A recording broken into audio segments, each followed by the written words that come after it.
What's up, the world? It's your boy Tommy, man. I just came in because I wanted to add to my points that I made the day before yesterday, when I made my statements. Okay? I like to feel vindicated. You know what I mean? I really do. I like it when somebody tells you that you're doing something, you're lying. Oh, that didn't happen. This, that, and the third. I love to do that because at the end of the day, truth. Like I said, I can argue with somebody when it comes to subjective things. That's why I say Jordan fans live in the subjective, because subjectives are based purely off what your perception is, and your perception is generally focused on how you feel, your emotion. It's not about what is there. It's about how you perceive what is there, right? So a lot of times I don't live in a subjective because I understand arguing with somebody about subjective things is useless, because I can't make you see things the way that I see it. All we can do is argue about whose narrative fits the empirical data, right? And so a couple people wrote, oh, you're making excuses, even though I said several times I do not think that the reason why the Lakers lost was because of the refs. I just believe the refs played a part in why the Lakers struggled. I don't know if the Warriors would have won with or without the help of the refs, but it definitely helped. Cut to tomorrow last night. Draymond Green's in foul trouble early. Steph is in foul trouble early. Jermichael Green is in foul trouble early. What is going on? It's because this is what would have happened had they been calling it the right way the first game. If it wasn't for Tony Brothers and that other guy, the first game, they would have probably lost. Because the same thing happened in this game where the Lakers where the Warriors got up and started hitting threes. The only difference in the situation is the Lakers, they were not allowed to prevent the Lakers from getting rebounds by essentially just fouling them, by sliding up on when AD had position, he goes up to get rebound. You can't just slide under a guy so that when he comes down, he can't come down clean. That is a foul. It always is a foul. You're sliding up underneath people. You can't just keep Draymond Green can't play the way he was playing in Golden State, where he slides when he comes over late and gets the benefit of the doubt of either a no call or a charge. This can't happen. Because why? Because the fans are going to be pointing it out, and the fans are going to be saying foul, travel. It's going to be saying certain things. They were getting away with traveling, all this stuff the night before, the last game. This game, they weren't getting away with any of those things. Neither were the Lakers. But the difference in the situation is the Lakers are bigger, they're longer, and they attack the rim more. So they're going to get way more foul calls than the Warriors, because the Warriors generally shoot. And when they do shoot, they generally shoot balls after they come off the screen, so they're not really generally getting contested when they shoot. So you're not going to get a lot of foul calls. The Warriors, and AD is so long and athletic. He doesn't have to foul he can wait on other people to go, then go up and contest their shot after they shoot. He doesn't have to anticipate when they're going to shoot. He can just literally just go straight up, and he's so long that him going straight up, he can still affect a shot. And that was the difference in the game. This game and the last game. This game, the refs couldn't bail them out. The refs couldn't keep giving them possessions by not calling fouls. That's what killed the Lakers last time. The Warriors were getting more and more possessions because Draymond was able to play with AD because they were not calling fouls on Draymond. Draymond 2 or 3 times tried to get charges because he's trying to prevent AD from getting to the rim because they don't have any rim protection. So he has to try to cover and then get back. But you can't do that on AD. AD is too long, he's too big, he's too quick. If if you try to put Draymond on the corner, he's gonna take one or two dribbles. He's already at the rim. He's gonna shoot over top of Draymond. So Draymond knows it. So Draymond tries to stay low and tries to hit him at the base. So AD can't get around him. Problem is that you can't be doing that and constantly doing that and thinking that's gonna lead to anything other than fouls. And that's what it led to. That game, to me, like I said before, it just came down to the Lakers essentially, hitting their shots, and they were getting their fouls. This is how it's supposed to be. When you got a team that is woefully undersized, playing a team that is way bigger, you do not expect them to have 2 fouls. That doesn't even make it. How many? They'll be outshot in foul shots. It just doesn't make any sense. That doesn't fit the empirical data. The empirical data states that the bigger team who attacks the rim more, who's more aggressive at attacking the rim, should get more foul calls, not the jump shooting team who generally shoots wide open threes. But they had Tony Brothers them in there, and they did their job. And at the end of the day, I'm not, like I said, we can argue about subjective things till the cow come home. Empirical data does not. Empirical data is empirical data. Which is more likely? That a bigger, stronger team that attacks the rim and lives at the rim, lives in a paint, lives in a post, should get more foul calls than a jump shooting team? Or is a jump shooting team who generally shoots their shots off of screen and wide open shots supposed to be getting more foul shots than the team I just described? No, it makes more sense that they should be getting more foul calls, but they weren't. So yeah, I'm going to point that out and say, hey, it's something weird about the fact that they weren't getting any foul calls in that game, and it ended up hurting them. They were getting their foul called in game 1 and game 3, and they were mashing the Warriors. The Warriors just not big enough, and they can sit there and try to keep doing this junk where they keep putting these referees in these games where they're affecting the outcomes by I don't think it's by coincidence, and I don't think it's by accident. They're doing this because they're trying to control the narrative. They're trying to control the series. They're trying to make sure the series is compelling. They're trying to make sure the series is competitive. So they're putting these people in here who are affecting these games. The difference in the situation, once again, the Warriors have never lost a playoff game when Tony Brothers has been the referee.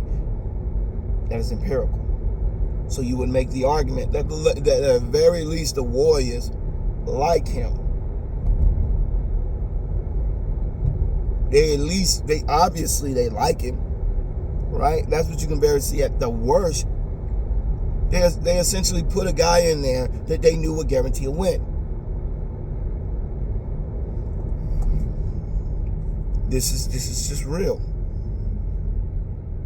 Same thing with Scott Foster and Chris Paul. When you know a guy, when every time there's a pivotal game with Chris Paul and Scott Foster ends up being the referee, you're going to have to start scratching your head at some point and say this is not by accident.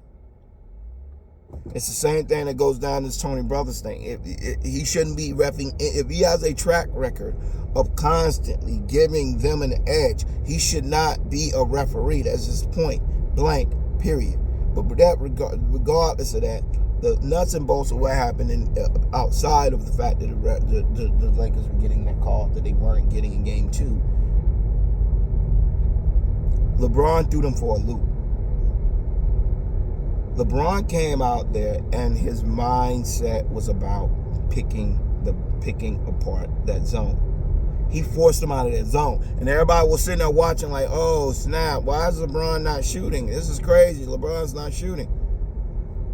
This is what changed. This is what makes LeBron different than Michael Jordan. LeBron is a savant. He knows what he's doing.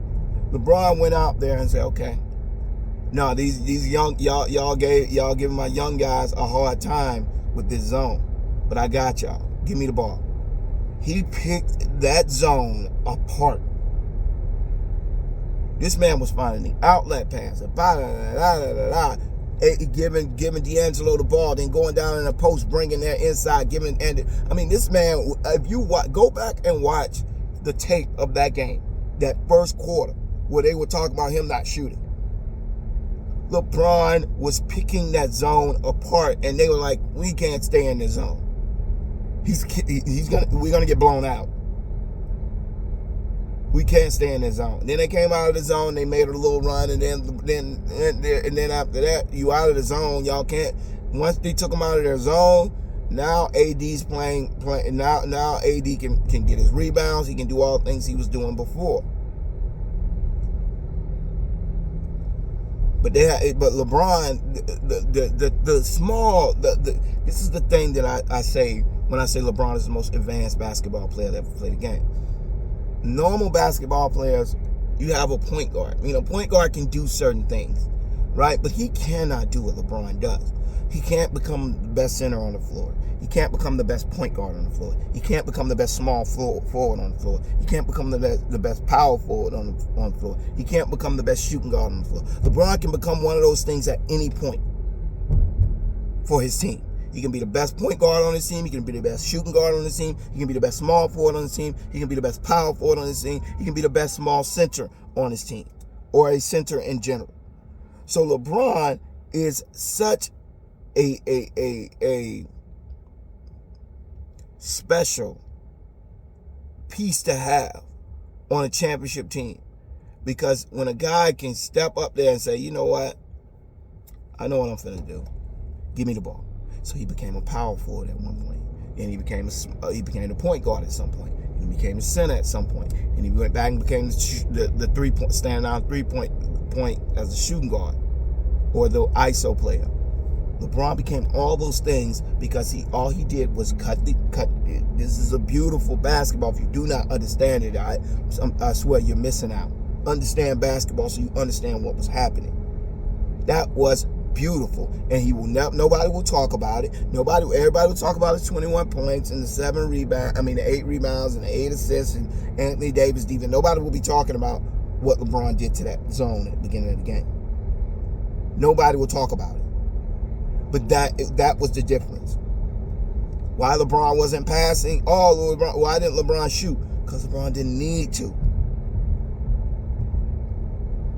LeBron said, just like Draymond Green said, they focus on LeBron. They run a zone, make sure LeBron doesn't beat them, and then force everybody around LeBron to beat them. So LeBron one up them and said, okay, well, I'm not going to stay in the same spot. And unlike before when I played y'all, I don't need to have the ball in my hands. I don't need to have the ball in my hands at the beginning of the clock. I don't need to bring the ball across court. I can bring it, give it to Austin Reed, and get it in my spot that draws the defense over to where I'm at, and now he's getting an ISO. D'Angelo Russell's getting a wide open 3. These guys, he's doing this just by hhis movement. By him going in the low post, then coming back out, then all these things that he was doing that nobody paid attention to. And all the layman people were like, well, why isn't LeBron shooting? LeBron is a beast, man. When DeMar DeRozan said you don't understand how hard it is to beat this man in a 7-game series, that only people that really could beat him in a 7-game series was super teams with 4 Hall of Famers at the least. Those are the only people LeBron loses to. When he individually can be matched at every level, right? They got to have a great point guard. They got to have a great center. They got to have a great small forward. And they got to have a great power forward. These are the teams that beat LeBron. Duncan, Kawhi, Ginobili, Parker, Paul Pierce, Rondo, Ray Allen, KG, Steph, Clay, Draymond, KD. These are the teams that beat LeBron in championships.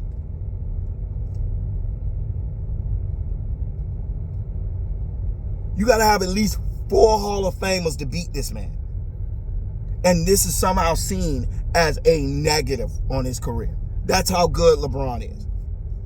That he has constantly went into series going against Hall of Famers. And people point out the fact that he had Dwayne Wade against 4 other Hall of Famers. Chris Bosh was great. I'm not taking away from Chris Bosh, but Chris Bosh is not the same level Hall of Famers as Tony Parker, Ginobili, Duncan, or Kawhi. KD, Steph, Draymond, Clay, Rondo, KG, Paul Pierce, Ray Allen. These guys are all-time greats. Bosh was a good to great player at times, but mostly just a good player. You can't compare him to the players that they played against.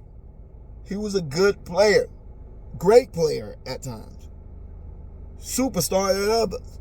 But that does not discount the fact that they had around those three two transcendent players in LeBron and Wade. But Wade was undersized, was a 2 guard. He was not somebody that's gonna do. He could be, him and LeBron could be extensions of each other, but they're not. That's not the same thing. LeBron did not have a 6'8", 6'9" small forward, like a Scottie Pippen, or a power forward like a Horace Grant. He didn't have that, or a rebound gobbler like Dennis Rodman. He didn't have that. Now AD, no, that's a different beast. AD is that. Now that's no doubt. AD is that, but that doesn't discount what happened before he got AD, right? When he was on Miami, when he was the difference. These games, it was LeBron, D Wade, Bosh, who's inconsistent. So you can't really call that a big 3. It's like big 2, like Shaq used to say, big 2.5, right? Against 4, not big 3s, big 4s.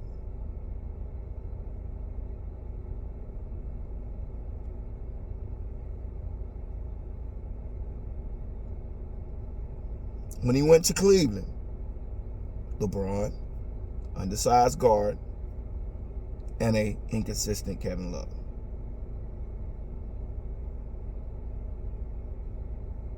You saw what happened when they took Kyrie out. Was Kevin Love a big 2? No. Kevin Love was an inconsistent player. They was like, oh, well, you pushed him down to 3rd. That's what happened. No. Kevin Love was never consistent because he was a stat getter, because he was on a terrible team that allowed him to get to pile up stats. But those stats are not indicative of how he is as a piece.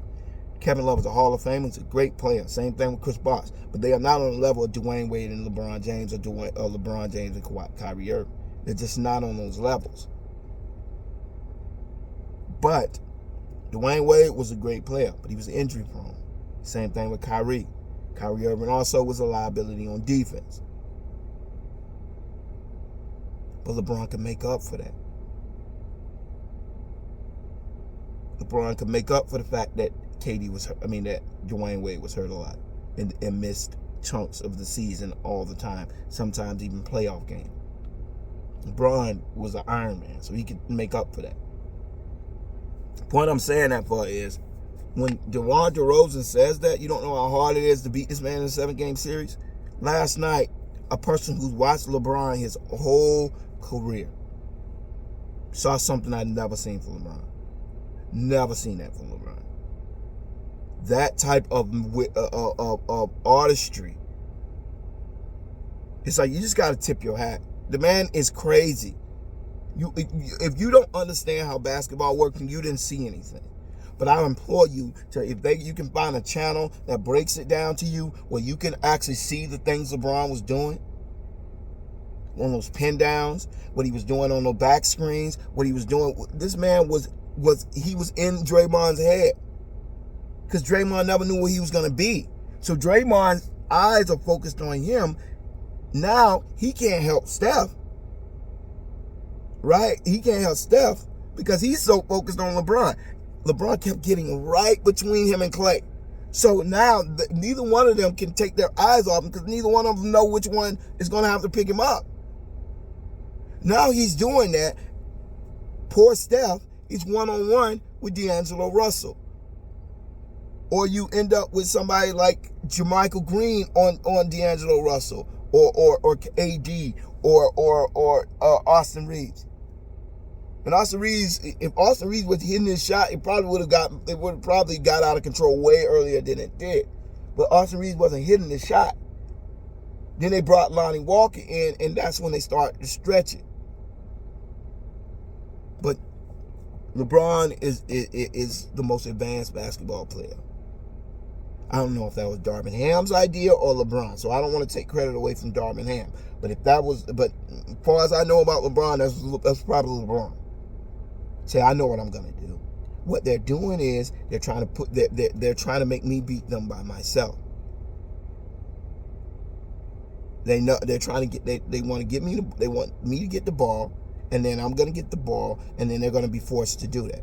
He kind of took so he was like, okay, I'm gonna take what Draymond did, because Draymond kind of gave him a good idea.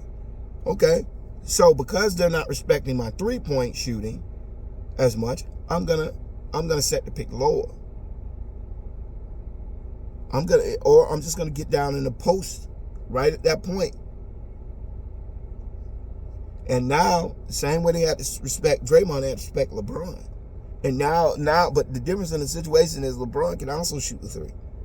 And LeBron can also blow by you. Now, Draymond can blow by you, and he can shoot from the mid-range, but he can't do all the things LeBron can do, because LeBron going to get that ball, and they kept passing to LeBron in that post.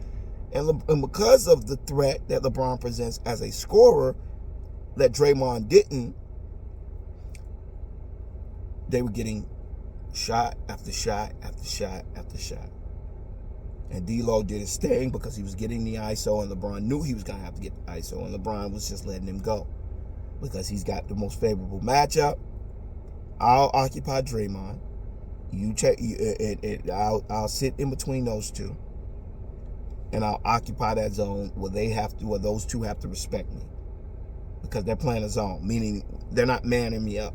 Meaning it depends on what zone I go to. So I'm going to sit right in the middle of their zone and make Clay and Draymond have to decide I keep saying Clay. And Andrew Wiggins have to decide which one of them going to guard me. Now, I just took y'all 2 best defensive players off the court. Try to stop us now with AD, D-Lo, Austin Reeves, and Vanderbilt. See if I don't get an open shot with that look. They doubled down on AD. Now they don't got no help defender because Clay got to guard Austin Reeves. Take Austin Reeves across the court. Clay's out of the picture. Now you got LeBron occupying Brandon Wiggins and Draymond Green. AD is coming around, which causing Draymond have to focus on Jermichael Green and Draymond have to focus on AD. Now Steph is fooled. But you got to understand basketball to realize why they left it to D-Lo at the beginning of the game. They had to get him out of that zone. And that's how they got him out of that zone. Oh, okay. Timeout. This ain't gonna work. D-Lo's gonna go for 40. Steph can't guard him one-on-one. But see, before what LeBron would do is LeBron would get the ball, he called for the pick, now he got Steph ISO. But that can be taxing to have to keep getting the ball, going around, fighting through screens, and this, that, and the third. That can be taxing. But what LeBron did wasn't. Okay, y'all want to play a zone? I got something for you. And if you don't understand basketball, you didn't get it. But if you do understand the basketball, I would implore you to go look at that beginning of that game. And why people sitting around, why is LeBron not shooting? It's because they don't understand how deep that dude is. There's no BS when they talk about how smart he is. And if you didn't catch that, that's on you. But you got it. But that dude is on another level, man. He is on another level when it comes to what the Warriors just were like, what do you want us to do? Every time they kept trying to go back to that zone, they put LeBron back in, and he did the same thing, and they had to come out of it. Draymond Green was, like I said, he doesn't know where to guard AD or LeBron. He's like, get the ball to AD. AD come back out, get the ball at I. Now he's out of position. You got to try to get back in. Block. He's in foul trouble. Same thing with Clay. He can't. He's trying to stay to the body. Okay. Now I'm taking Brandon Wiggins and Draymond on the other side. Now I got Clay ISO with Austin Reeves and Schroeder and Walker the third and Walker the fourth. Clay is not the player he used to be. He's a good player, but I told y'all what they were gonna do. They were gonna make Clay work. Put him in that ISO. I mean, put him when they went as soon as they came out of that zone, pick and roll with Clay, and Clay kept having to guard. All of a sudden, no shots hitting the front of the rim, hitting the front of the rim, hitting the front of the rim, hitting the front of the rim. I told y'all what they were gonna do to him. They forced him out of that zone, and they put Clay to work. ISO with D'Lo, ISO with Austin Reeves, ISO with Schroeder. I mean, they were ISO. They were picking Clay apart. Like, oh, bro, you think you just gonna be standing on the side, on the back, just dropping threes? You gonna have to play. Let's see if you making those threes when your legs ain't under you. And he wasn't. He started out hot, and they quickly started putting him in that pick and roll. Putting him on a block on LeBron. I mean, they had Clay working last night, and Steph. They got Steph because unfortunately Steph is not that tall. You can put Vanderbilt on him. That's gonna force him. That's gonna affect his release. So he has to move around to get his release off. But Steph is not a ball dribbler for 30 minutes because he understands that's not an efficient offense. He can do it. He's Steph. But that's not Steph's game. That's not what he wants to do. It's inefficient, and in the long run, it's going to end up with him having a very inefficient night. But do I think the Warriors will make an adjustment? The adjustment they can make. But what are they going to do? Put JaMychal Green back in the starting lineup? I told y'all last game they can try that. It's not going to work. It only worked the first game because A, it was a wrinkle they didn't see coming, and B, they were not making those calls. Now the Lakers have made the situation to the point that they've made the adjustment so that even if they're not making the calls, they still can win. And they're just a better team. And I've said this 10,000 times, the Lakers are just a better team than the Warriors. The Warriors just have some transcendent players in Draymond, Clay, Steph. And you can kind of throw anybody with that nucleus and they're going to be a problem. But at the end of the day, they can only do so much. Draymond can't be everywhere on defense. Brandon Wiggins is a great defender, but you need him offensively. So if you start focusing, if he starts he's on LeBron the whole time, and the man's tired. So by the time he gets on offense, he's just standing there, tired. Then you want him to go down there and get rebounds, and he's down there trying to bang, and it's like you're not getting much from Brandon Wiggins other than the grunt work. But Steph, Clay, and whoever, I mean, they might as well take Looney off the floor. He's just a non-factor in this series. They can try to play with JaMychal Green, but he's also a non-factor. Like I said, he had that game because it was a wrinkle they did not see coming. But once they saw the wrinkle coming, what is he going to do? He's not beating nobody. All they got to do is put somebody on. He's not beating nobody 1v1.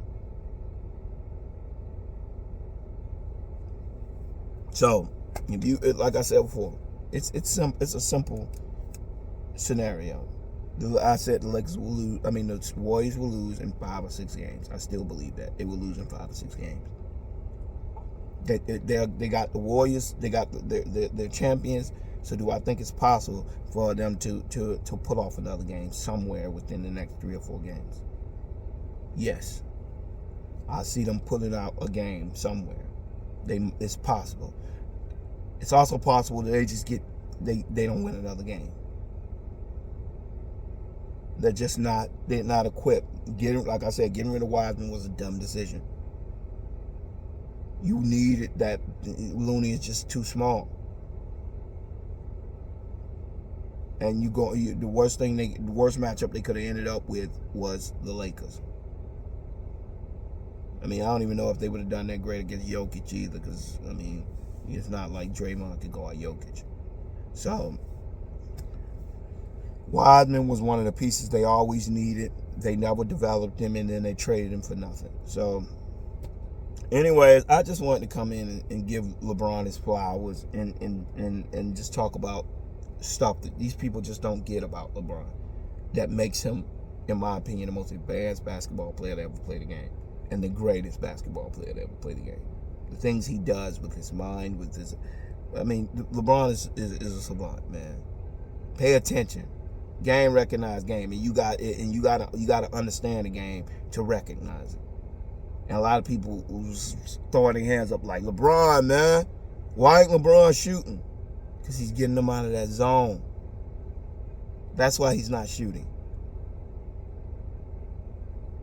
They killed them in that second game in that zone because A, they weren't getting the foul calls, and B, that wrinkle threw them off. They didn't game plan for JaMychal Green. They game plan for Looney.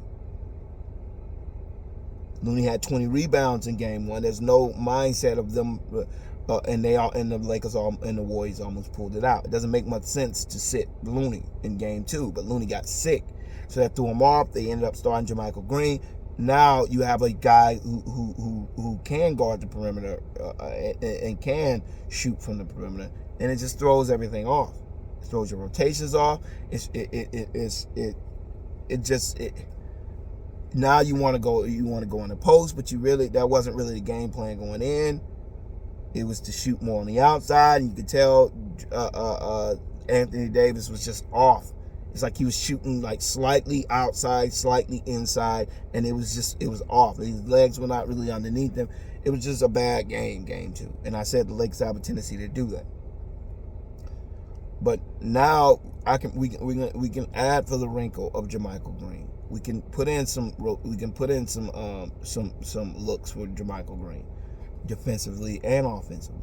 And now he has to actually play, and he's just not that good a player. There's a reason why he keeps getting traded and keeps being on every different teams every 3 or 4 years. He's a very limited player, and you thought, I said this before, you thought JaMychal Green was going to be the savior for the Warriors. You were thinking unrealistically. He'll be lucky if he gets any minutes coming up in the next couple, because he's the reason why Draymond Green ended up in foul trouble. He can't guard anybody, so you just added another liability. Even though he can shoot the 3, he's a liability on defense.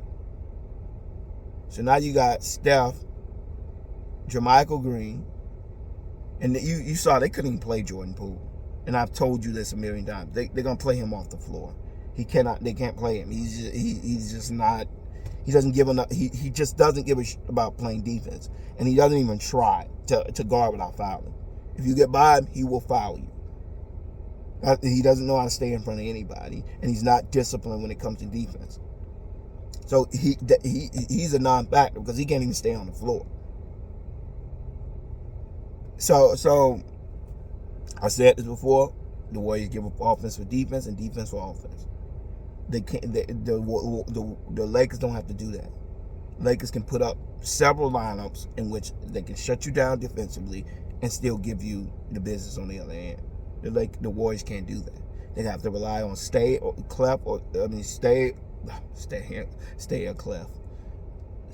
Clay going off. That's their only remedy. Steph got to get crazy hot. Clay got to get crazy hot. And Draymond Green got to shut everybody down. That's the way they win. And that's not a realistic goal against an all-time great like LeBron and an all-time great like AD. They're going to meet your greatness with greatness. And now it's on the other parts, and their bit parts are way better than your bit parts. Their supporting characters are way better than your supporting characters. Jordan Poole's a huge liability. He has no heart. That dude has no dog in him whatsoever. All he is a scorer, and all he cares about is scoring, and all he thinks he brings to the team is scoring. He doesn't want to get better at the defensive side. He doesn't want to be the person rebounding. He doesn't want to be the person assisting. He wants to be the person shooting. He's not Steph. Right? Brandon Wiggins is a great player, but he's just not built. He's not LeBron. He's not gonna lock somebody down defensively and then turn around and give you 20. He did that in the playoffs last year, but they weren't playing LeBron them. Well, he shut you down on one end and gave you 20 on the other. But he wasn't playing LeBron them last year. So it's a new day. Different matchup. This is not Boston. This is LeBron. So, anyways, please, if you watch my videos and you like what you see, please subscribe. Take the time to subscribe. Hit the button. It's very easy. A second. I don't have a lot of videos every day. Maybe one video every 1 or 2 days, and it's not going to clog up your thing. So if you can subscribe, thumbs it up if you like it, and I love to have feedback and hear what you guys think. So please comment on the section below and let me know what y'all think, and if y'all caught what LeBron was doing. All right, y'all. Peace.